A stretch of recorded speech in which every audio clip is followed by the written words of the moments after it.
এবং আমাকে 24 ঘন্টার আলটিমেটাম দেওয়া হয়। আমি যদি থানায় আত্মসমর্পণ না করি আমার পরিবারের সবাইকে গুম করা হবে। গভীর হতাশার সাথে লক্ষ্য করলাম গতকাল গভীর রাতে খুলনা জেলা ছাত্র দলের প্রায় 20 মাস পর একটি আংশিক আহ্বায়ক কমিটি গঠন করা হয়েছে, যে কমিটিতে অযোগ্য, অথর্ব, মাদক সেবক এবং যাদের অতীতে ছাত্র দলের সাথে কোনো সম্পর্ক ছিল না, চাঁদাবাজ, এসব লোক দিয়ে কমিটি গঠন করা হয়েছে। প্রিয় সাংবাদিক ভাইরা, কমিটিতে যাকে আহ্বায়ক করা হয়েছে তার নামে বিগত দিনের কোনো রাজনৈতিক মামলা নাই। বিগত দিনের রাজনৈতিক মামলা না থাকলেও বিভিন্ন অপরাধমূলক 5টি মামলা রয়েছে।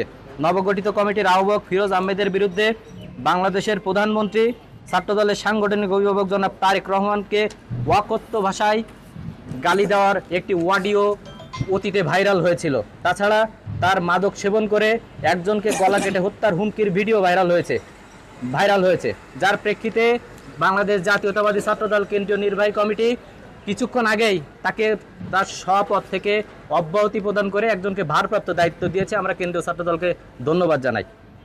এবং ফিরোজের আপন ছোট ভাই পাইকগাছার আলোচিত স্কুল ছাত্র হত্যা মামলা আমিনুর হত্যা মামলার একমাত্র আসামি হিসেবে দীর্ঘ 4 বছর কারাবন্দী। নবগঠিত কমিটির সদস্য সচিব হয়েছে কোনোদিনও খুলনা জেলা ছাত্র দলের রাজনীতির সাথে সম্পর্কিত না থাকা একটা ছেলে, যে অতীতে গটিয়াঘাটা উপজেলা ছাত্র দলের সিনিয়র যুগ্ম আহ্বায়ক হিসেবে দায়িত্ব পালন করেছিল। 2020 সালে জামাত সংশ্লিষ্টতার অভিযোগে দল তাকে বহিষ্কারও করেছিল। প্রিয় সাংবাদিক ভাইরা, এই কমিটির 2 নম্বর যুগ্ম আহ্বায়ক মাকসুদ আলমের বিরুদ্ধে একাধিক জায়গায় চাঁদাবাজির অভিযোগ এবং রাজনীতি না করার সাথে মুচলেখা দেওয়ার ভিডিও প্রমাণ আমাদের কাছে আছে, যেটা সাংবাদিক সম্মেলন শেষ হলে আমরা আপনাদের কাছে প্রেরণ করব। এই কমিটির কাজী রিয়াজুল ইসলাম বাবুকে আমরা কেউ চিনি না।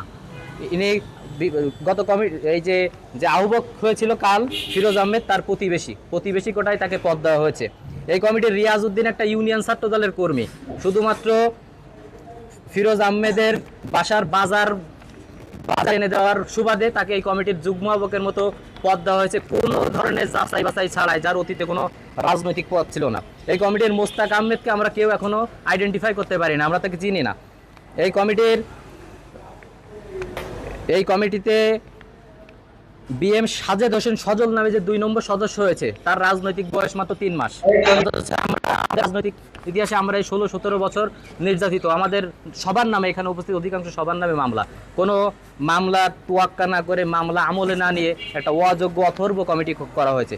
এই কমিটির সোহান মোল্লাকে আমরা এখন আইডেন্টিফাই করতে পারি না, আমরা তাকে চিনি না।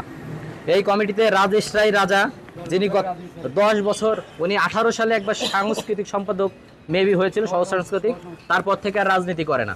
এই ছেলেকে এই কমিটির সদস্য করা হয়েছে। এই কমিটিতে সাব্বির আলম বাবু নামে একটা ছেলেকে সদস্য করা হয়েছে খুলনা জেলা ছাত্র দলের মতো গুরুত্বপূর্ণ জায়গায়, যে একটা উপজেলা ছাত্র দলের যুগ্ম আহ্বায়ক ছিল এবং যার বিরুদ্ধে এলাকায় একাধিক অভিযোগ রয়েছে। এই কমিটিতে সাব্বির আহমেদ গাজী নামে যাকে দেওয়া হয়েছে তাকে আমরা কেউ চিনি না, আমরা তাকে আইডেন্টিফাই করতে পারি নাই। এছাড়া আসাদুজ্জামান মামুন নামে একটা ছেলে এই কমিটিতে আছে, যে উপজেলা ছাত্র দলের যুগ্ম আহ্বায়ক, কিন্তু রাজনীতিতে উনি নিষ্ক্রিয়। প্রিয় সাংবাদিক ভাইরা, এইখানে উপস্থিত আমি ব্যক্তিগত যেহেতু কথা বলছি, আমি আমার কথাই বলি। আমি দীর্ঘদিন আন্দোলন সংগ্রামে, আমার নামে 6টি মামলা। 2023 সালের আন্দোলন সংগ্রামে পুলিশের মামলায় যখন ডুমুরিয়া থানা পুলিশ আমাকে বাসায় না পায়, আমার বড় ভাইকে গ্রেপ্তার করে এবং আমাকে 24 ঘন্টার আলটিমেটাম দেওয়া হয়। আমি যদি থানায় আত্মসমর্পণ না করি আমার পরিবারের সবাইকে গুম করা হবে। তবু রাজপথের আন্দোলন সংগ্রাম থেকে নিজেকে এক চুল পরিমাণ বিরত রাখি নাই। আমাকে এই কমিটির অপমান করার জন্য সবার শেষের আগে সদস্যটা দেওয়া হয়েছে, অথচ এই কমিটির যারাই সদস্য হয়েছে, এই কমিটির 30 সদস্যের মধ্যে সব থেকে বেশি মামলা শিকার আমি সব থেকে বঞ্চনার শিকার। আমাকে অবমূল্যায়ন করা হয়েছে। কেন্দ্রীয় ছাত্রদল আমাদের ন্যূনতম বায়োডাটা না দিয়ে একটি সাজানো পাতানো কমিটি, যে কমিটির কোনো ভিত্তি নাই, যে কমিটি খুলনা জেলা ছাত্রদল চালাতে ব্যর্থ, তাদের হাতে কমিটির নেতৃত্ব দিয়েছে।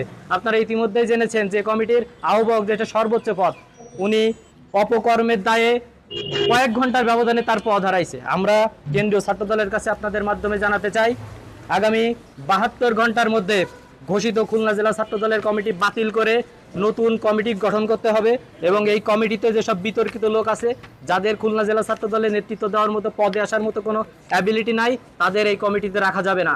আন্দোলন সংগ্রামের ত্যাগ সংগ্রাম আমাদের নেতা দেশনায়ক তারেক রহমান বলেছেন, আমরা যারা কর্মী আমাদের সবার পরিচয় হবে, অথচ যারা এই ছাত্র দলের কর্মী না, কখনো ছাত্র দলের সাথে সম্পর্কিত না, কারো ব্যক্তিগত ড্রাইভার, কারো বাড়ির বাজার নিয়ে যায়, তাদের এই কমিটি অন্তর্ভুক্ত করা হয়েছে। আমরা আপনাদের মাধ্যমে কেন্দ্রীয় ছাত্র দলকে অবগত করতে চাই, আগামী 72 ঘন্টার মধ্যে খুলনা জেলা ছাত্র দলের কমিটি নতুন করে করতে হবে, এই কমিটি বাতিল করে নতুন করে করতে হবে এবং বিতর্কিত সকলকে বাদ দিতে হবে।